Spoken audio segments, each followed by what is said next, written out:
Being able to eat from our garden during the winter months offers us the best and healthiest food possible, as well as adding another layer to being self-sufficient. I plant a fall garden for winter harvest, and those winter harvests provide us something fresh every day. I feel like it's more important than ever to be as self-sufficient as we can be.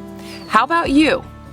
I'll share with you the best veggies that I grow to get me through those winter months for fresh harvest, and the steps that I take to make sure that I do get a harvest, and some vegetables that get us through the hunger gap, which is a time when gardens are usually meager in food production.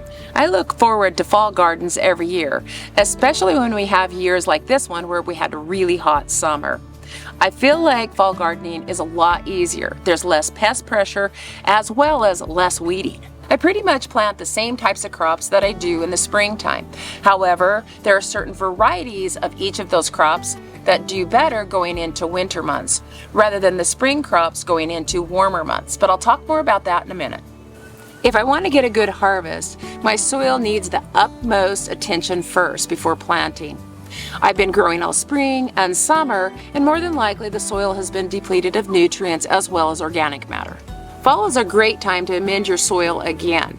I'll just simply place 2 or 3 inches of compost right over the surface. If my soil seems to be a little bit compacted, then I'll work it in slightly with a digging fork, but not overwork it. If I mulched really good during the summertime, then my soil is usually pretty loose and I don't need to worry about compaction. In general, compost will be enough for my already established beds. Unless the plants didn't produce very well through the summer months, they were stunted, maybe yellowing, then I might want to think about adding some organic fertilizers. This is where it's really good to pay attention to your plants as they're growing. Most fall crops are heavy nitrogen feeders, so I want to look for a number that's high in nitrogen. And then I use half the amount that's recommended, and this works really good for my garden.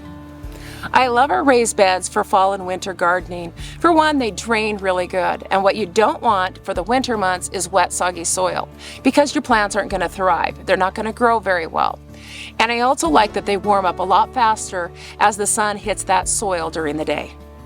My garden has a very sunny location, and that's really essential for growing a winter vegetable garden. But I do have some apple trees on the south side of my garden, which is beneficial during the summer months. But even after the leaves drop, there's still too much shade for 4 of my raised beds. So I need to trim these guys back to allow for some more sunshine, and I usually do that in October. Sun is so important for our winter gardens to thrive. We already have shorter days and cooler days, which slows up that growth. So anything that we can do to encourage growth is essential. That sun helps heat up the soil, encouraging more growth. And if we put our garden into a shady spot during the winter time, more than likely it's going to fail. So that's where it's nice to have a garden with a sunny location. Most crops that I grow in the fall and winter don't need pollination, so I like to start them off under a low tunnel for a couple of reasons. Our temperatures here in September can still be 100 degrees, and sometimes a little bit more, even into October some years. So by having them under cover, this helps shade that soil. And by shading that soil, I'm able to plant seeds under it that wouldn't normally germinate in temperatures above 90 degrees, especially seeds like lettuce that hardly germinate over 90 degrees. Cool season transplants can easily burn in the direct sunshine, and they really don't like that heat. This can set them back, causing them not to produce well, or even cause them to die.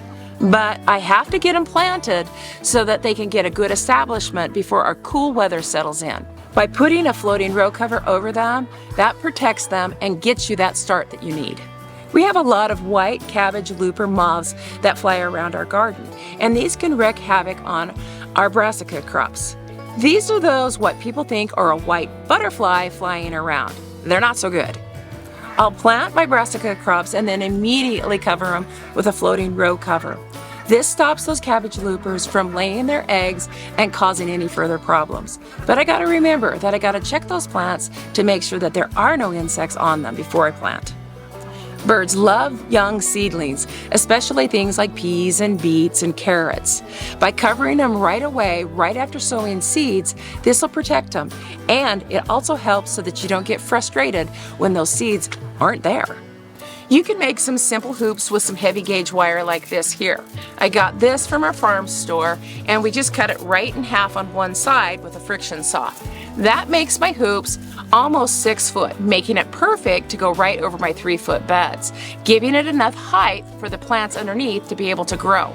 And then I put my floating row cover right over the top of that. Or you can even get more fancy and use low-cat tunnels that are specific for growing under cover. I'll put a link in the description of where you can find them. This is a simple lifetime setup that holds down floating row covers without having to stake down the cover. As I mentioned before, there are vegetable varieties that do better planted in the fall going into the winter months that are colder, and a good example of this is leeks. Tall, thin leeks are better for planting in the springtime going into summer. And those shorter, stockier leeks, those are better planted in the fall time going into the winter months because they're more hardy and more robust, and they can handle temperatures down to about 10 or 15 degrees.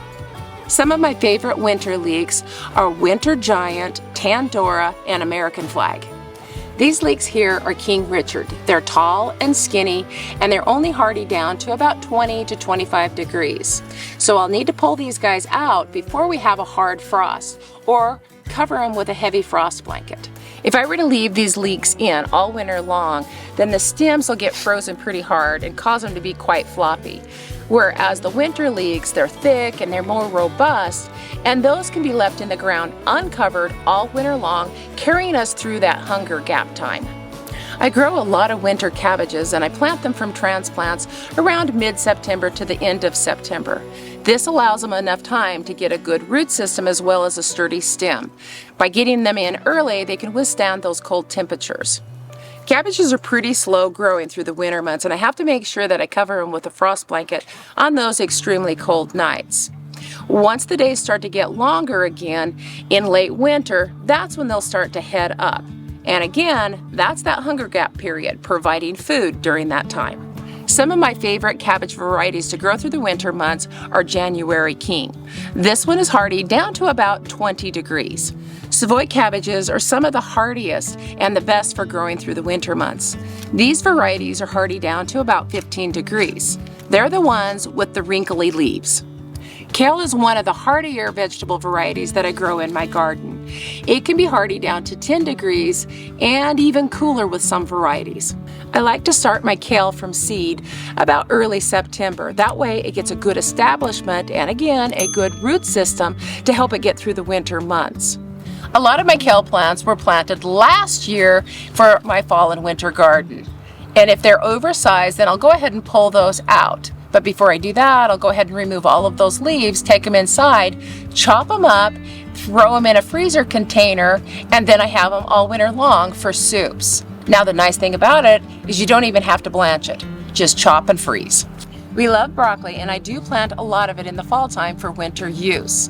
Sprouting broccoli seems to be a little bit more hardy going through those winter months, and it comes in a couple of different colors of purple and green, and purple is my favorite.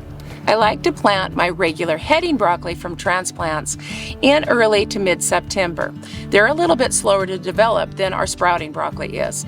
Sprouting broccoli I'll plant in early September from seed. I get a lot more plants, so it's more bang for my buck when I do it from seed. Sprouting broccoli doesn't form nice big heads, but rather it sends up these little side shoots of little heads, and those are what you pick. It's more of the stem that you're actually eating on these, and they're usually ready around December. And if I continue to harvest these, they'll take us through those periods when there isn't so much in the garden. Sprouting broccoli can tolerate colder temperatures than your heading broccoli. It can tolerate temperatures down to about 15 degrees without harming it. But if I've got broccoli that's starting to get crowns on it, I got to make sure to watch the weather. And if we start to dip in temperatures below 25 degrees, I got to make sure that I cover it with some frost blanket to save those crowns. The hunger gap period is that time when all of those fall crops have been harvested and those spring crops have been planted, but they're not ready to harvest.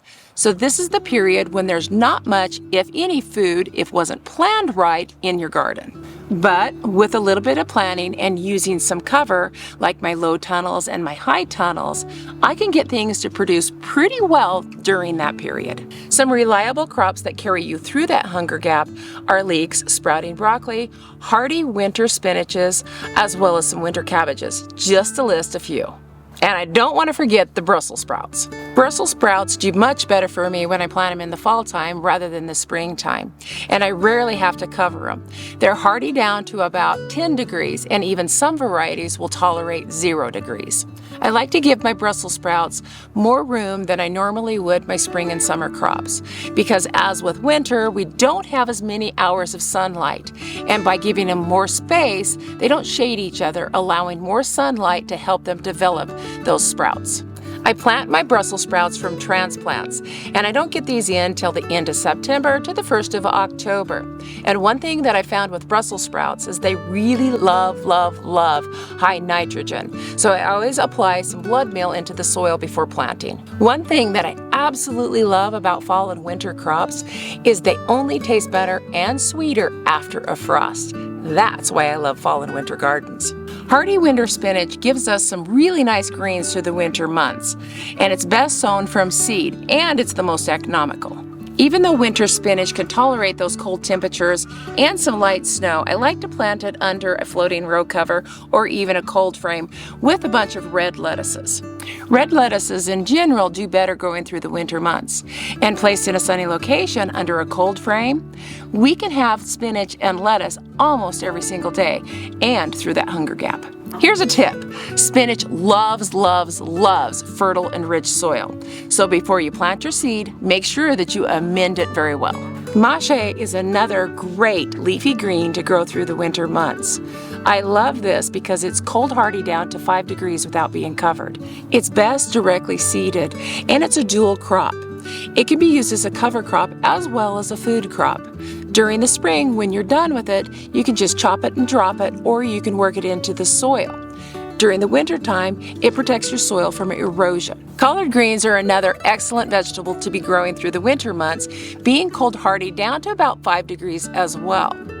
It's excellent steamed, added in quiches, and it makes a great substitute for flour tortillas, making the perfect healthy breakfast burrito. I think collard greens are much more tender and definitely sweeter in the winter months. And I could throw those extra greens in for the chickens, giving them a nice fresh green snack as well. Have you ever planted turnips in the springtime, harvested them in the summer, and totally didn't enjoy the taste? That would be me, but I absolutely love them after they've had a frost in the fall time. They're excellent roasted with carrots, leeks, and even rutabagas. I grow 2 types of turnip. One is a Hackeri turnip, also known as a salad turnip. These are small bulbed, they're white, and they're very sweet, and they're much quicker to develop than your purple top turnip, but they're not as hardy as your purple top turnips.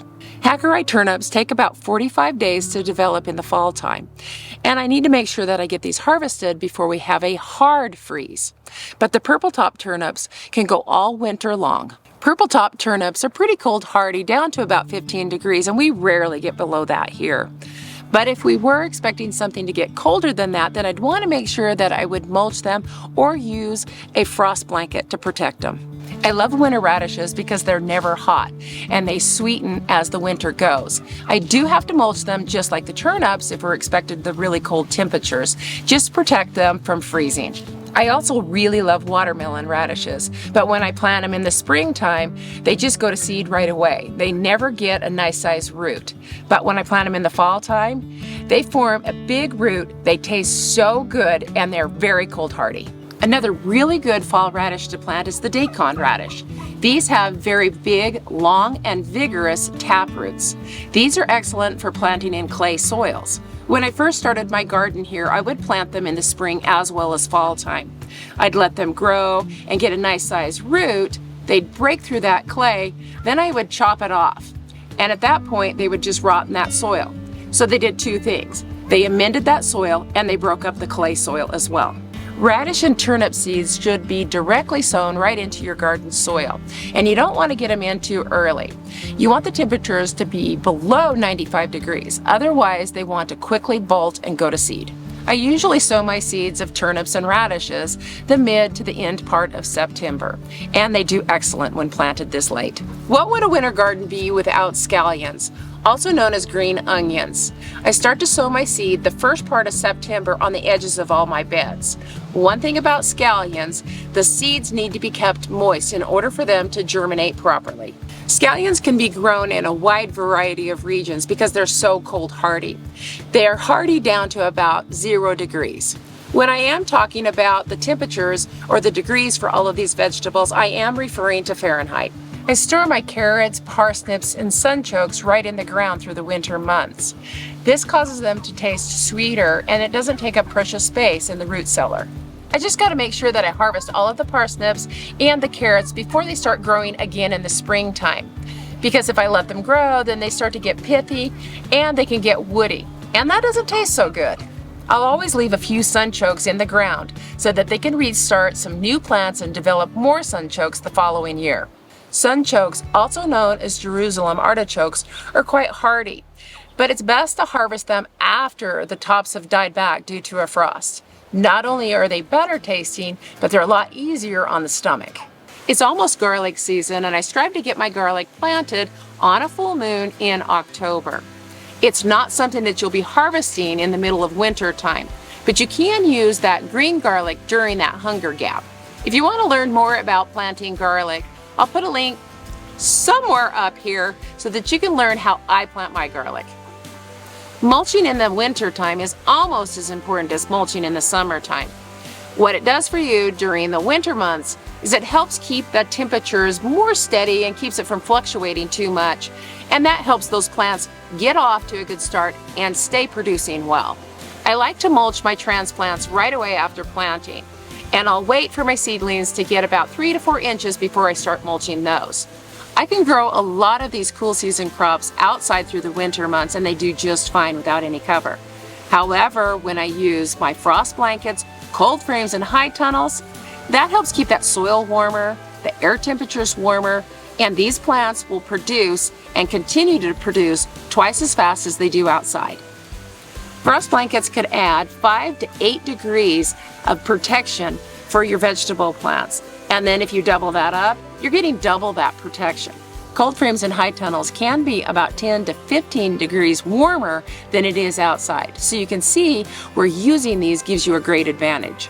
If you're expected an extreme cold snap, then you can add another layer of frost protection under those cold frames and high tunnels just by adding some frost blanket right over those plants. I live in a zone 8, and our coldest temperatures are generally around 18 degrees, sometimes a little bit cooler. The coldest temperatures that I've ever recorded was 4 degrees. During that time, our high was 12 degrees, and this lasted almost a week with a snowpack. That year, our fig trees and pomegranates froze all the way back to the ground. It's pretty unusual for us to get that cold here. That year, I planted almost 100 plants of broccoli, cauliflower, and cabbages. Luckily, I looked at the forecast and saw that it was going to get pretty low. So I hooped and covered with some frost blanket. After 2 weeks, I pulled that frost blanket off, and those cauliflower heads were almost perfect. The broccoli was just fine, and the cabbages continued to grow, and they produced that spring without any problems. So it goes to show the power of frost blanket, plus the added addition of the insulation from the snow. When I plant my fall garden, I space them further apart than I do in the summertime. This is because we don't have as many daylight hours, and so those plants need as much sun as I can possibly provide them. If you've never grown a winter garden, do it and experiment with it and document it. That's going to be the best learning experience that you've ever had. And expect some failures, because that's gardening. If you want further help with your winter garden, I've created a chart of cold hardiness of vegetables, planting times, and a lot of other tips of 25 different vegetables. And I'll put that link in the description below. This helps our channel out to create more gardening content. And please, if you liked this video, like, share, and comment on things that you'd like to see in the future. I want to thank you for sharing your precious time with me today. And blessings on you and your winter garden.